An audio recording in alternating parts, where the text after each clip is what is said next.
Dans cette vidéo, je vais vous montrer mon installation zoom exacte où je peux regarder directement la caméra tout en regardant la personne à qui je parle. Et je fais cela à travers un mélange de différentes choses comme un téléprompteur, un iPad, un module d'affichage Luna, ainsi que bien sûr Zoom. Alors, c'est à ça que ça ressemble. J'ai mon appareil photo installé juste là, c'est connecté à mon Mac Studio juste ici. J'ai ce téléprompteur connecté directement à mon objectif que je vais lier ci-dessous. J'ai mon iPad mini juste ici et bien sûr, j'ai mon module d'affichage Luna juste là. J'ai passé beaucoup de temps à chercher un appareil comme celui-ci, mais pour moi, c'était juste incroyable et je le recommande définitivement.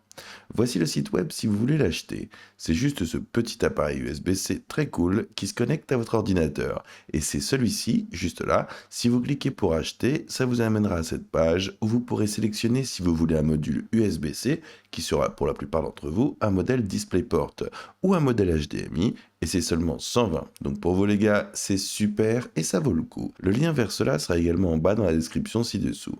Comme vous pouvez le voir, je peux en fait tout regarder en restant directement à l'écran juste ici. Alors plus tard, je vais vous montrer comment je fais glisser un zoom sur mon iPad et pouvoir regarder quelqu'un avec l'image dans le bon sens. Donc la première chose que vous allez vouloir faire, c'est de vouloir obtenir votre Luna Display et de le connecter à votre ordinateur. Une erreur que j'ai commise a été de le connecter au mauvais port, donc tous les ports de votre ordinateur ne fonctionneront pas pour cela. Il doit être compatible avec un signal de sortie vidéo. Donc par exemple, ces deux ports juste ici ne vont pas fonctionner. Alors je vais le reconnecter juste là. Maintenant, c'est connecté à ce port USB-C juste ici. Et la prochaine chose que vous allez vouloir faire, c'est d'aller sur lunadisplay.com/start. Cela va vous rediriger vers cette page ici et il va vous montrer les deux choses dont vous avez besoin. Votre appareil principal, vous allez devoir obtenir l'application principale Luna et vous pourrez cliquer ici si vous êtes sur Windows et ici et là si vous êtes sur Mac. Mais cela va vous guider à travers le processus de configuration et c'est très simple. Après cela, sur votre iPad, vous allez devoir obtenir l'application secondaire Luna. Et ce que je recommande de faire, c'est simplement d'aller sur l'App Store et de le trouver là-bas. Alors ici, j'ai l'application Luna Display ouverte et ce que je vais devoir faire en ce moment, c'est que je vais devoir l'ouvrir. Donc, comme vous pouvez le voir, nous avons maintenant transformé cet iPad juste ici en un écran secondaire via mon ordinateur. Et à partir d'ici, vous pouvez en fait changer le dock. Donc en ce moment, j'ai l'iPad à gauche de mon écran et celui-ci va avoir du sens. Si c'était à droite de mon écran principal, je cliquerais probablement là-dessus.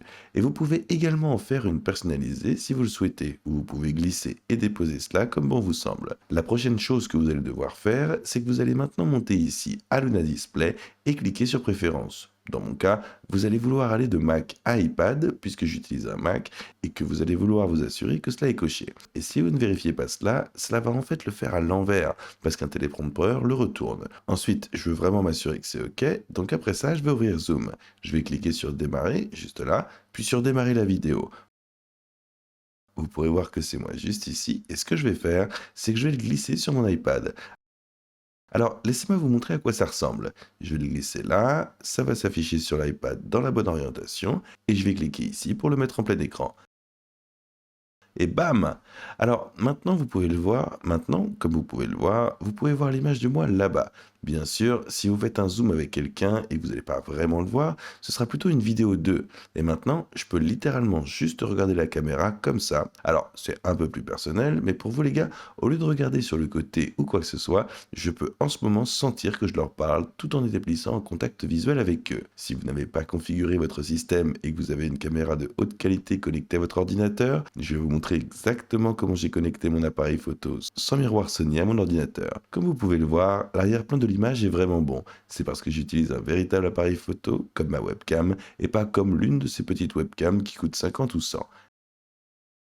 Cette configuration coûte beaucoup plus cher, mais à mon avis, cela en vaut complètement la peine. Alors, comme je l'ai dit précédemment, je vais mettre tout ce dont j'ai parlé dans la vidéo de cette description. Et si vous les utilisez, cela va aider à soutenir la chaîne. Quoi qu'il en soit, j'espère que vous avez trouvé cette vidéo utile et n'hésitez pas à vous y référer à tout moment. C'est juste une façon vraiment cool de pouvoir faire des appels Zoom tout en voyant la personne à qui vous parlez. Likez et abonnez-vous si vous ne l'avez pas déjà fait. Sur cette chaîne, nous réalisons une tonne de vidéos, tous destinées à aider les entrepreneurs à développer leur entreprise.